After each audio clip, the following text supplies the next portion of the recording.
and welcome to a new episode of Chef Gambino's Gluten-Free Adventures. I haven't done this in a while. I had a pretty busy 2019. 2018 was pretty busy too, but now it's 2020, and things are a little easier now that I'm out of school, working a little closer to home, and my daughter can pretty much feed herself. So 2020 is looking up so far. So today we're getting ready for the big game, the football game that ends all football games for the season. The game that you can't say without paying somebody to say it. I'm dancing around the name of the event like they do on television when they're not copywriting the name.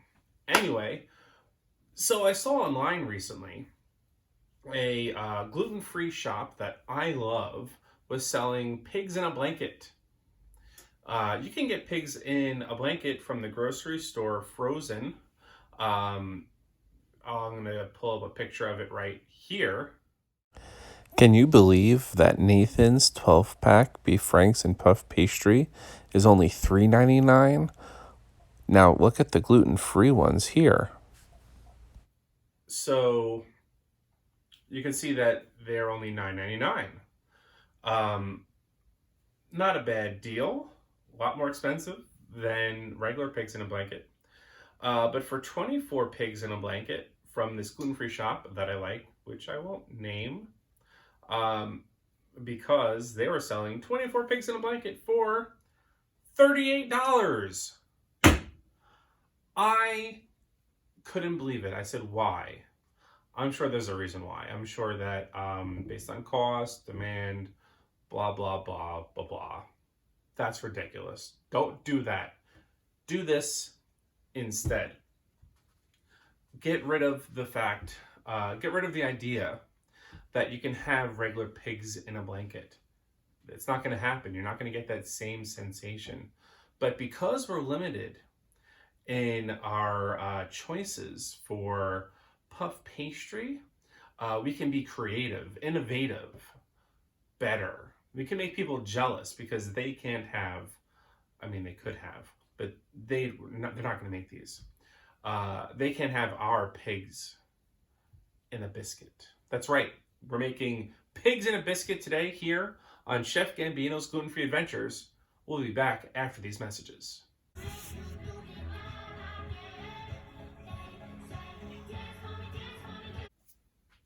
Welcome back.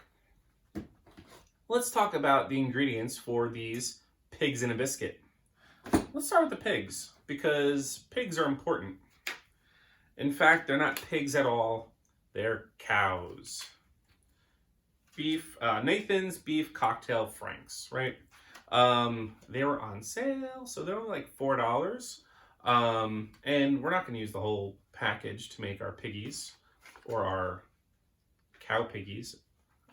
Pigs in a biscuit, despite the fact that we're using beef cocktail franks.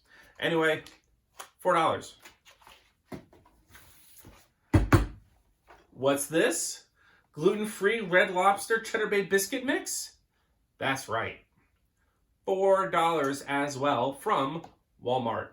Stop and Shop didn't have it. ShopRite didn't have it, at least near me. Well, Walmart still did.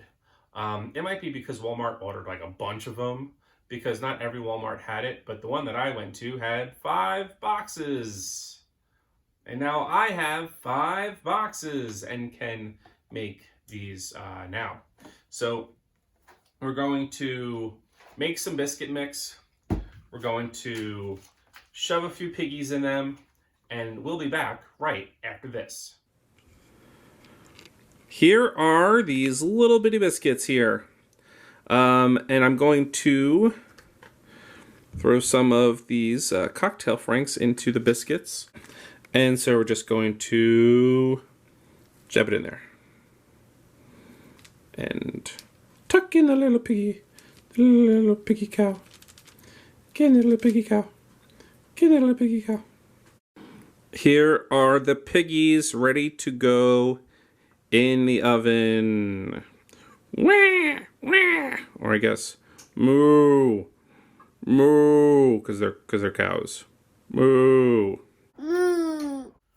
So the pigs in a biscuit are in the oven getting nice and toasty.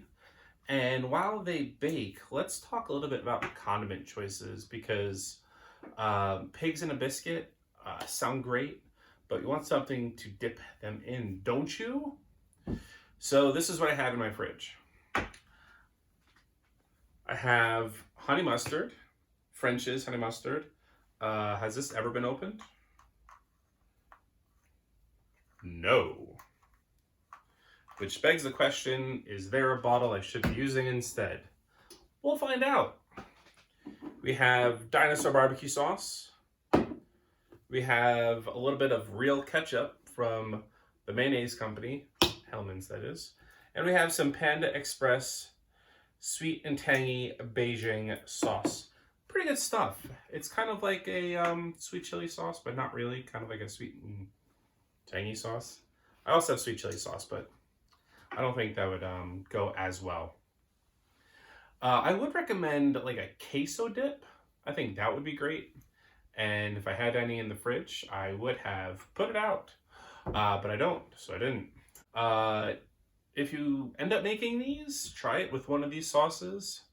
I know I am, and I'm going to dirty each of these dishes. Or you know what, I could probably just use one like large dish and squirt a little bit in each spot instead of dirtying 4 dishes. We'll see what happens when we come back. Welcome back. So we have our little piggies. Let me bring it up a little closer for you. Well, here we have our pigs in a biscuit and our sauces to go with it. I bet it'll be yummy. Now, for what I like to call, and I'm not special when I say this, the moment of truth. Got my pig in a biscuit, cheesy biscuit. I'm going to go for ketchup.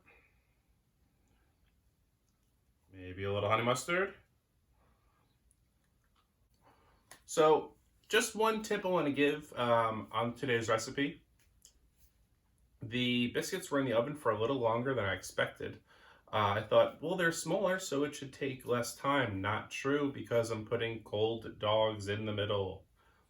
You know, cold hot dogs or pigs or cows in the middle. So it didn't bake like I wanted to. So I would actually cook the hot dogs a little bit beforehand. Not too much because you don't want to dry them out, but kind of just get them to as close to room temperature without leaving them at room temperature for a while. So that when you bake your biscuits, they don't take that long. So just a little bit of advice there. I hope you enjoyed today's episode. I hope you give these piggies a try. I hope you don't spend too much for your big game snacks if you're gluten-free like me. And I hope you have a great football Sunday. And we'll see you next time here on Chef Gambino's Gluten-Free Adventures.